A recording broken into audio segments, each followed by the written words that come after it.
Dot-com market crash. What really happened? Today, we all know dot-com boom was a bubble. But why people didn't see it back then? Were they just naive, or there were deeper reasons?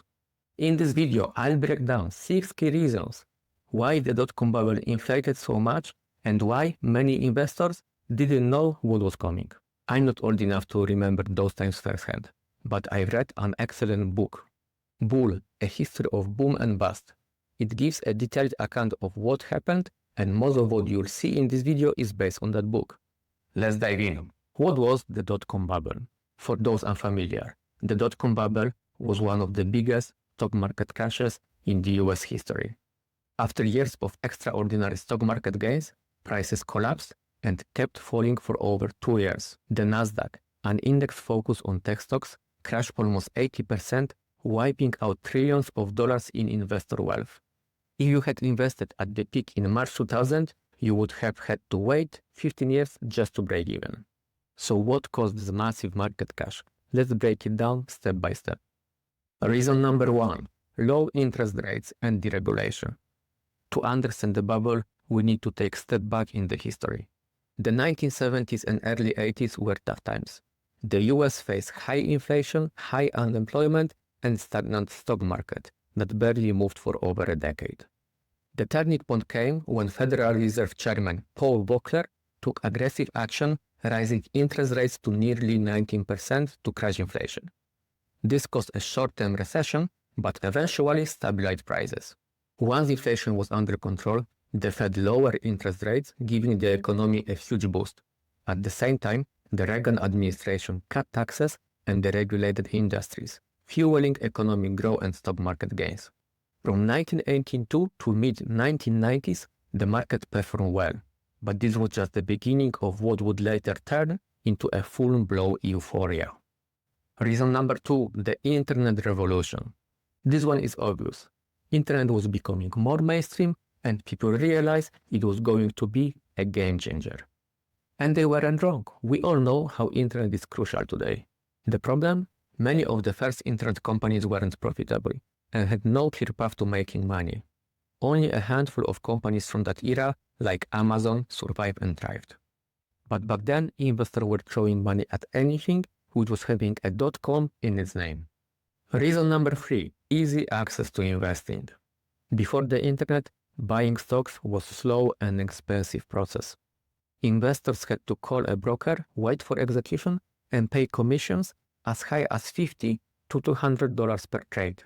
Then came online trading platforms, which made investing much more accessible and cheaper, cutting commissions down to about $10 per trade.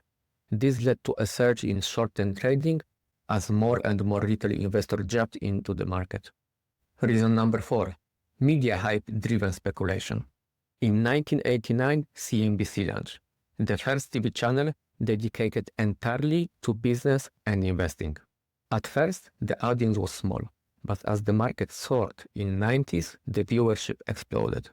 CNBC provided real-time stock updates, which was a game changer for retail investors who previously had to rely on newspapers for the late market data. During market euphoria, people want to hear good news, and CNBC played into that demand. They focused on bullish analysis and positive stories. Skeptics were ignored or dismissed as pessimists. Fear of missing out drew even more people into the market. Were people only misled by media? Of course not. As the reason number 5, companies were cooking their books. This was the early internet era. Many companies were burning cash and desperate for investors' money. To attract more capital, some companies faked or inflated revenues and hid their debts. One of the most common tricks, paying executives in stock options, which weren't recorded as expenses on financial statements, making profits look better than they really were. The most infamous case was Enron, was the 7th largest company in the US. When the fraud was exposed, Enron's stock collapsed from $90 to $1, and the company went bankrupt. Its executives ended up in jail. So why didn't regulators like SEC stop those frauds earlier? Some government officials were aware, but they didn't act. Why? Non-politician wants a market crash to happen on their watch. Additionally, there was a massive Wall Street lobby in the government. which was blocking any reforms which could impact their profits. Sounds familiar? Reason number 6. Mutual funds and asset managers. Mutual funds wanted a piece of the action too.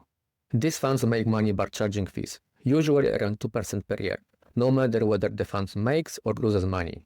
Their goal? Attract as much investor money as possible. How did they do it? By promoting funds full of overvalued tech stocks. The crazy part? Many fund managers knew it was a bubble, but they still bought tech stocks with their clients' money. One fund manager, as described in the book Bull, said something along the lines of, "If I don't invest in tech stocks and they go up another 20%, I might get fired. But if I invest and they crash by 50%, no one will blame me because everyone was wrong."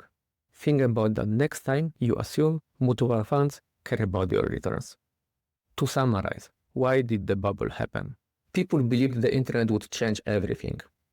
Online trading made investing easier and cheaper. The media hyped the market and ignored risks. Companies faked their numbers to attract investors. The government looked the other way to avoid panic. Mutual funds chased profits even when they saw the risks. So was the average investor dumb? Not really, but for sure they were misled by the media, Wall Street, and politicians. After hearing all of this, you might think investing is too risky, I will keep my money in bank account. But in this case, inflation will erode your money. If you want to learn how inflation works, make sure to watch this video in which I cover it. By the way, it was the first video I've ever made and I was super nervous in front of the camera, so if you think it was not that bad, leave a like on that video. Want to learn more about market crashes? Leave a comment down below and please consider subscribing to the channel as I will be posting new content every week. I'm Piotr from MyInvest and I see you in the next one.